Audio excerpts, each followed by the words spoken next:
Welcome back to the Cake Dish Podcast. Girl, I know y'all looked at this phone like, this so inconsistent, bitch. Yes, I'm back. I am back Sunday. It's a random Sunday. I'm like, you know what? I got a little bit of free time.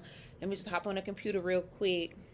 Operating with a different camera. This is not my usual camera, so bear with me. I know, for the YouTube girls who can see this, I know like the top is cut off. That's because my lace is lifting. So I'm like, fuck it, let's just cut the top off. Period. I ain't gonna be here long, so don't focus on my hair. But welcome back to the Cake Dish Podcast. Girl, I've been wanting to talk to y'all. You could tell by the title what we're talking about today. I want to highlight y'all about GloRilla. Yes. Before we go any further, go ahead and click the subscribe button. It's down there somewhere. Cut your notification bells on, the whole thing, so you know when my very inconsistent ass hop back on this camera. You feel me? But let's jump right into it. This is not gonna be a long video. But I have been wanting to talk about GloRilla for like a really long time. Like a really, really long time. But I was like, you know what? It's perfect because we get to wait and really see how this play out. And let's just jump right into GloRilla's. Like, I'm not going to do like a full album deep dive. GloRilla's been out a couple weeks. We've all sat with GloRilla's. 10 out of 10, no notes. But I want to, like, aside from the music, I want to talk about what is making GloRilla different that I don't think a lot of people are really talking about. Or maybe they are. But aside from, like, her music being good, girl, the music is good, GloRilla did something and is doing something that a lot of the girls are not doing. First of all, well, like I said, we're not going to talk about the music. First of all, what I think a lot of people are not really focusing too heavily on, because everybody's like, oh, she make back-to-back bangers. This is true. But you know what it is about GloRilla? She is a student of the game. And this is why GloRilla is going to be around for a really, really long time. Because let me tell you, GloRilla, her trajectory has been so different than the other rap girls. GloRilla came in this shit with like an accidental hit with the F and F, with the F nigga free, right? So it was very accidental. It was very, yeah, I do music, but I'm really playing around with my homegirls. It's not really all the way serious. You know what I'm saying? Like, it was very like, if it go, it go. If it don't, it don't. And just so happens, she came in the game with like a banger. Like, we love F and F, right? All of us. I think we all can agree that we love F and F. So you have F and F. Then she did Tomorrow and Blessed. And, she had like a cute little single run. And then she did Tomorrow too and put Cardi B on a remix. It was very cute for her. But we remember that little like bumpy patch that GloRilla went through. Right? So she had like that Boom Cha Cha song or whatever. Like, I think we all can agree, like, it just wasn't really our favorite. And I think it wasn't our favorite because it just felt so inauthentic. Like, GloRilla is southern, hard hitting beats, the whole thing. So for her to do like the Boom Cha Cha thing, like, it just really wasn't giving. I'm gonna be honest, like, it really wasn't giving. I don't think anybody really even gave it a chance, for one, because you heard it and you was like, okay, it's not like the club banger heavy GloRilla that I think like we're used to. So we wasn't really feeling it. I think people really didn't give it a chance. Sorry to keep messing with my hair. This lace is on this last leg. But people really didn't give it a chance, to be honest, me included. It just didn't really sound like the usual, like the bangers. And I think we just kind of wrote it off. But I was just like, okay, it's just like one GloRilla single I don't like. But for the world and for the internet, they did something that I think is like really, really nasty. And they do it a lot with female rappers. They were just so quick to write GloRilla off. After that, like, she did the cha-cha, she had something else. It was like a little string of like singles that we really, like, people just wasn't really paying like attention to. So, and it was kind of around the time where Sexy Red was kind of getting her buzz. And the internet started doing this thing that it does with female rappers that I despise. I cannot stand when they do this. They're like, oh, this girl replaced her. In this case, it was like, oh, Sexy Red replaced GloRilla. Let me tell you something. GloRilla and Sexy Red are completely different artists. That's how I know y'all don't really listen to the girls. Y'all are not really listening to the girls. Sexy Red, and this is no shade, I love them both wholeheartedly. I love all the female rappers. Like, my playlist is full of girls. But they both make ratchet, I guess what you would call ratchet music, right? But there is levels to the ratchet. And if you really listen to the lyrics, GloRilla and Sexy Red do not make the same type of music. They're not talking about the same subject matters. So when people was like, oh, Sexy Red is replacing GloRilla, I took offense to that. Not because Sexy Red is a bad artist.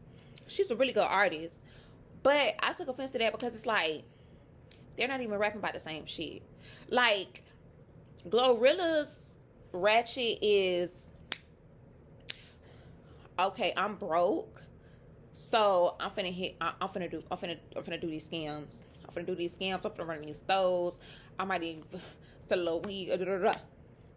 Versus Sexy Red, Sexy Red go bro. She might get slinging coochie a little bit. You know what I'm saying? Like, it's just different levels. It's different subject matters. Like, yes, of course, all the girls rap about, what a dude can do for them, whoop. But, like, the level of ratchetry is just different. Like, the subject matter is so different. So, I'm like, when people were saying Sexy is going to replace Glo, I'm like, y'all are not listening to the girls. Y'all are not listening. Y'all are just writing GloRilla off.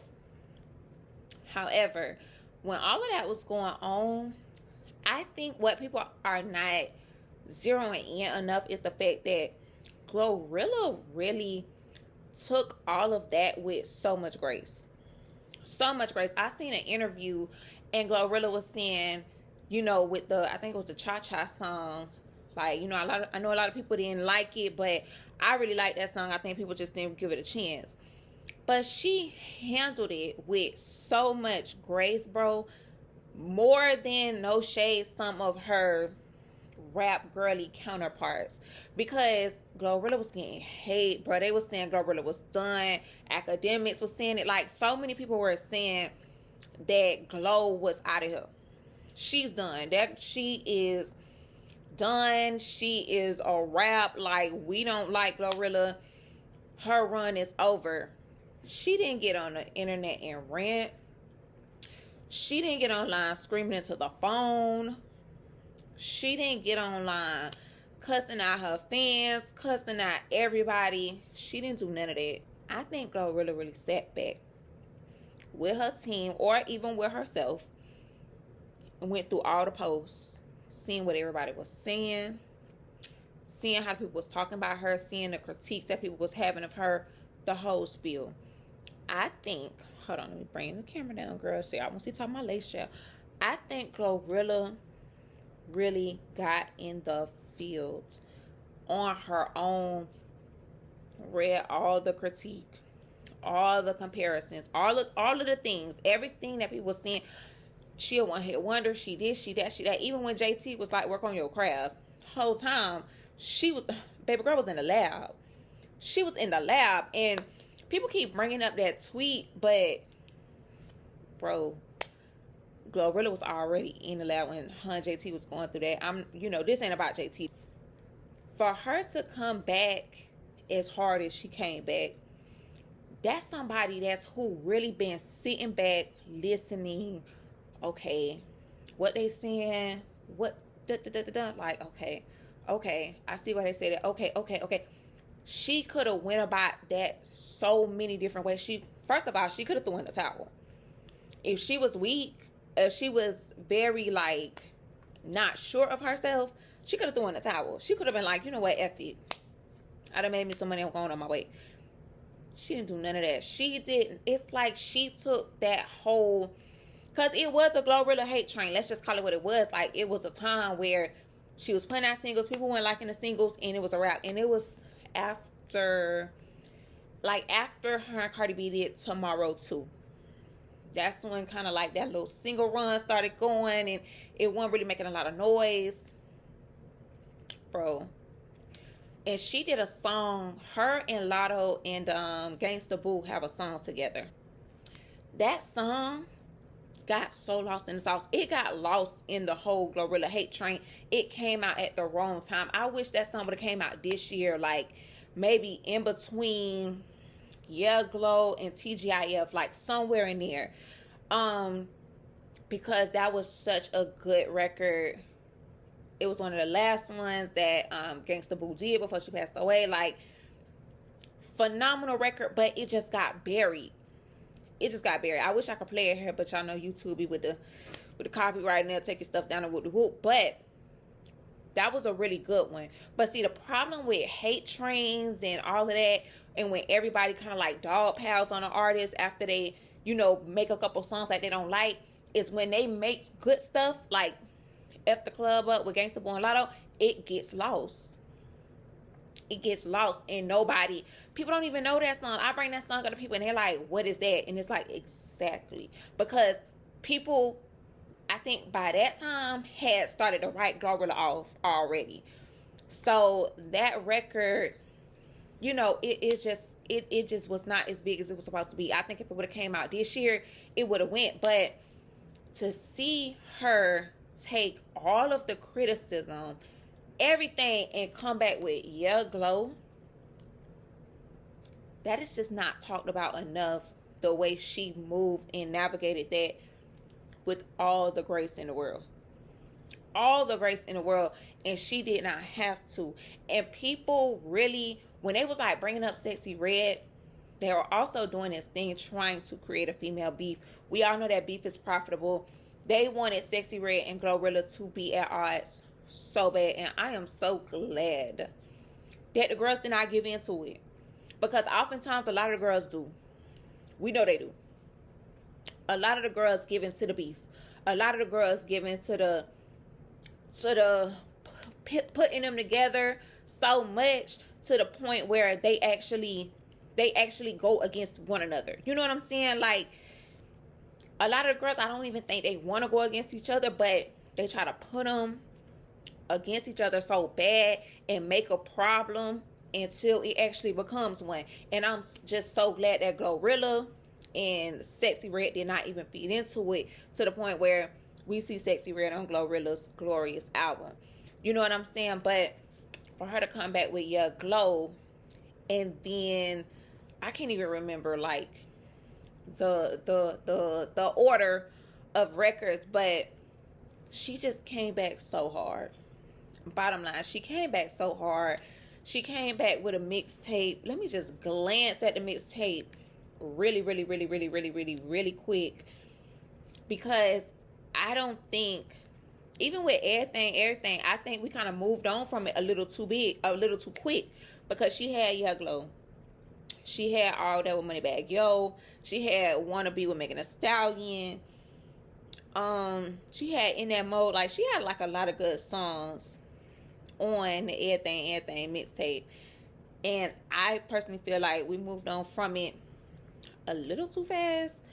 One record I definitely feel like we moved on too fast from was TGIF and Hold On, but that's neither here nor there. I'm not here to dissect the music per se, but I think the way that GloRilla is moving, and the way that she has moved, and the way that she has handled that level of criticism deserves to be studied. The girls are not handling criticism in that way. They're not moving with that much grace. They're not students of the game. And then you could tell when somebody sits back, studies, and goes back to the drawing board, because you come out with a Glow. Like, girl, excuse me, and then you come with an All There with Moneybagg Yo, and then a Wanna Be with Megan Thee Stallion, and then a TGIF, and then a Hold On, and it's like, bitch, Glow, please. Like, I'm not going to say names. We don't have to call out anybody, but a lot of the girls could take notes. A lot of the girls could take notes with just how to handle critique, not the music, because all the girls make phenomenal music. But I feel like a lot of the girls cannot take criticism on the level that GloRilla was criticized for. GloRilla has been criticized for everything. Her looks, her body, her voice. When she speaks, her speaking voice is, of course, like, I think GloRilla has a very feminine speaking voice. I think she just has a southern speaking voice. Like, I know many women in the South talk like GloRilla, and it's like their voice is very feminine to me. GloRilla's voice is feminine to me. Her speaking voice, but when she rap, is hard hitting. Like, it is so, that girl sounds so good on bass heavy beats. I don't know the proper term, but like on a Hold On, a TGIF, Procedure, over. That's my favorite song from the album. It's over. And it's like her and Lotto together make really, really good music. Her and Megan Thee Stallion together make really, really good music. And I just think GloRilla deserves an A in the class for just the way she handled the hate train. Simple. She didn't do none of that goofy shit. She simply went back to the drawing board. She simply like, okay, like, it is one thing to go back to the drawing board. It's another thing you could tell a bitch that studied for the test. You understand what I'm saying? Like, you could tell a bitch that studied for the test, and but you just stayed up all night trying to cram. Like, it's levels to this shit. And GloRilla, you could tell she sat down with the tutor in the study guide and the notes, bitch, to we going over everything, period, because we're gonna pass the test. She ate. CMG is doing a phenomenal job at putting GloRilla exactly what she need to be. Putting her on that Megan Thee Stallion tour, that was phenomenal. That was a phenomenal move. And then they put her on the tour. They announced her on the tour right after TGIF came out. And that's my only gripe. I wish that GloRilla was still on tour when Hold On came out. Like, I wish it was the start of the tour, because I feel like Hold On, it didn't really get the fanfare that TGIF got. And I think it would have got the fanfare if it was on tour. Like, if she could have performed Hold On a whole bunch of times on tour, I think it would have been bigger than TGIF. Like, Hold On is something different. Like, I thought TGIF was like up there with my favorite GloRilla songs, but Hold On is like, that might be my second like favorite GloRilla song. I love Hold On. That is my one. That just get me all type of turn. But for her, it's like her team and her label, you can tell they are really pouring into her and allowing her to grow. And you can tell that they are too learning and willing to adapt with how to market her. Putting her with Megan Thee Stallion on that tour, putting her with Megan Thee Stallion on songs, it is just, it's the perfect pairing. They sound amazing on songs together. They perform well together. Like, the Wannabe record, the Wannabe music video, they perform Wannabe so many times on the tour. And then it gives the optics of like the female empowerment and the friendship. Like, her team is putting her. When I see shit like that, it makes me sad for like a Ari Lennox, who her team put her on the Ride Wave tour, and it was just bad. Like, the only thing that Ride Wave and Ari Lennox got in common is R&B. That's it. Their fan base is totally different. Totally different. Like, she was getting booed. She was getting stuff thrown at her. She was, oh my God, it was so difficult to like hear and watch what Ari Lennox went through on tour with Rod Wave. I mean, anytime you go on tour is a good thing, right? You go on tour, that's a phenomenal experience. It's good, it's great, all of that. But going on tour and you getting booed and people throwing stuff at you, and it's just not your crowd. Like, Ari Lennox should be opening up for Lauryn Hill. Ari Lennox should be opening up for Erykah Badu. Ari Lennox should, to be honest, and I'm no expert at this shit, I'm just a girl who really likes observing women in music. But I think Ari Lennox could do a House of Blues type of situation on her own. Like, hit up every House of Blues across the nation. 10 in a row. I think Ari Lennox would pack them out. I think she would sell them out. I think it's a small crowd. It's an intimate crowd. But it's a draw. Like House of Blues, they have live bands. They have soul and jazz singers and shit like that. And people like laugh and like, ha ha ha, like that's so funny. But I think putting Ari in like a really sexy, grown and sexy, intimate vibe like that across the country would be phenomenal for her. I think she could do those small, intimate venues across the country. I think if Summer Walker goes on tour, I think Ari Lennox need to be on the tour. And then they got a song together, Unloyal, which another one of my favorite, another favorite for me, period, R&B wise. So I get sad when you see somebody like Glo, and obviously they're in just two different genres, two different lanes, completely understand that. But it's just when you see somebody like Glo and you see her team, like, okay, this is what was not working, so let's try this. You know it's possible. Do that make sense? Like, you know the shit is possible. So when I see people like Ari Lennox and they're not getting that same support, it really makes me sad, because it's like, this shit is possible. Like, yeah, I know these are two different genres, two different lanes, probably a horrible comparison, but the point I'm saying is, like, there are people in the world who could nurture and help Ari Lennox. Everybody does not get this GloRilla treatment, is my point in saying all of that. And I think GloRilla is just, she's just on a run like I don't think I've personally ever seen. I seen in real time GloRilla fan base turn on her. Like, the people who was praising GloRilla in the beginning being like, she over, it's a wrap. I ain't never seen that.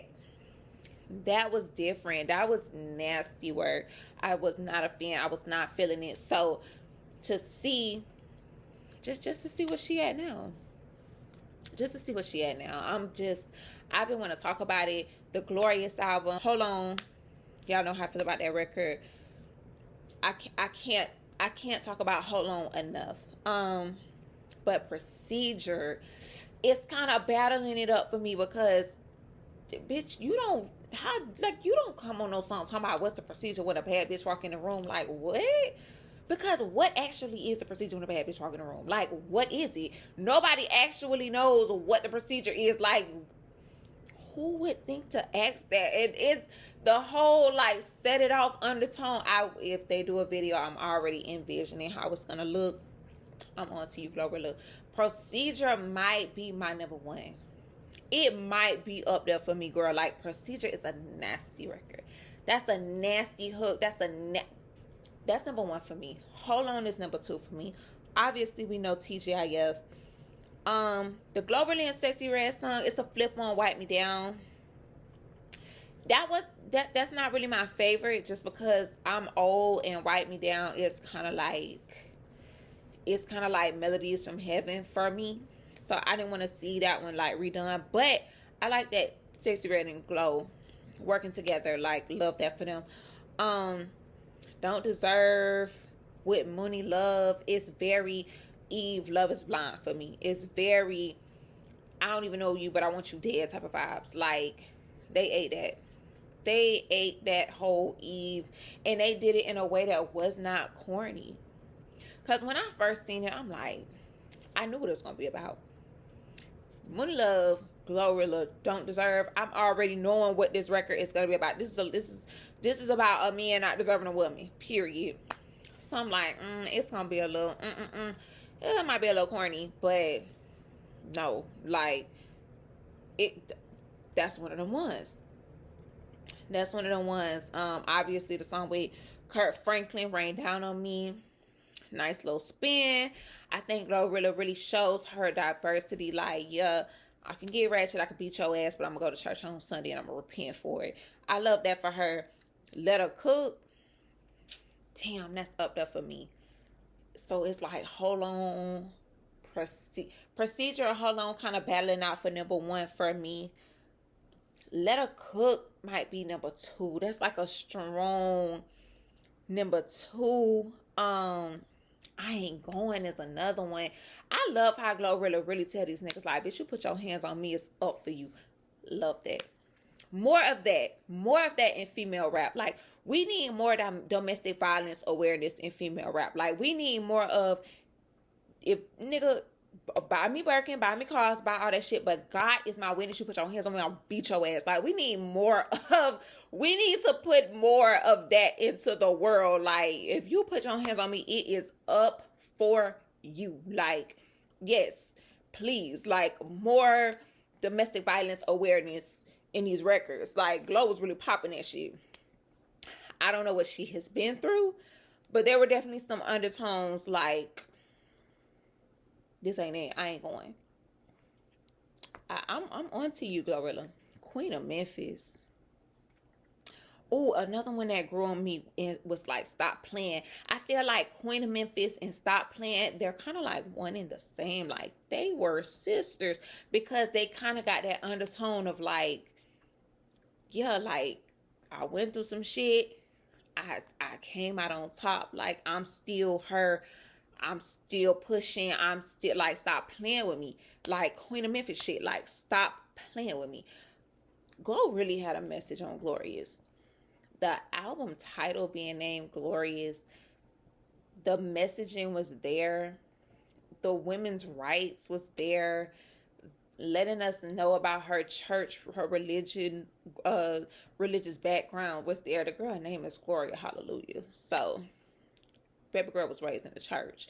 All of that was there. Like, it was just all there.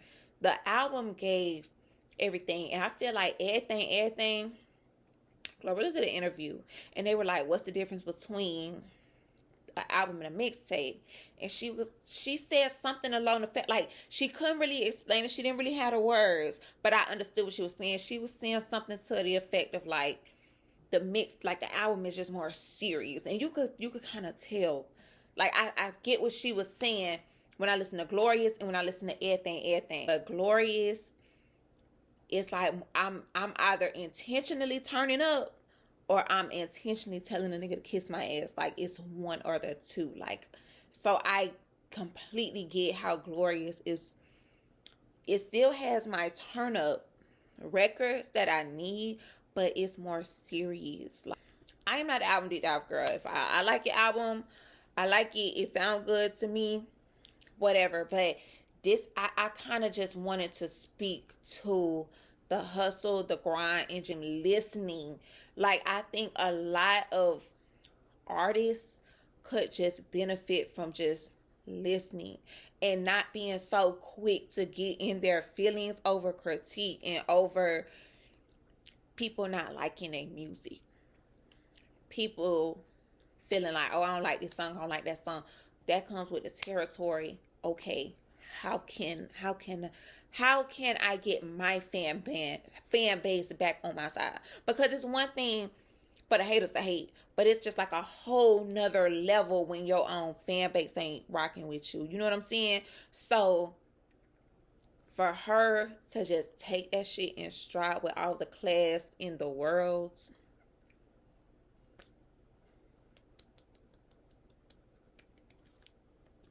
Bitch, it's over.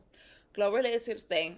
GloRilla is out of here. Since she looked good, she been in the gym. She, you know what I'm saying? Like, GloRilla just, she looked like money. She looked rich. She lit. And she's just the woman of the hour. And I am just so glad. I'm so glad to witness GloRilla, and I'm so glad to be outside in a GloRilla world. So that's all I got, girl. I ain't got no more. I've been running my trap for 36 minutes. By the time y'all get this, it'll be much shorter, I'm sure. I'm about to get in here. I'm about to chop and screw it a little bit. And who knows? I might pop back up on your YouTube screen. I just kind of wanted to come through. I've been having some new subscribers coming through. So I'm like, you know what? Maybe I need to get back on camera. Maybe I need to give them some content to look at, because obviously people are checking out the old content. So who knows? I don't know when I'll be back, girl. I don't know when I'll be back, but love you. Got a book to work on. I will talk to you girls in the next one.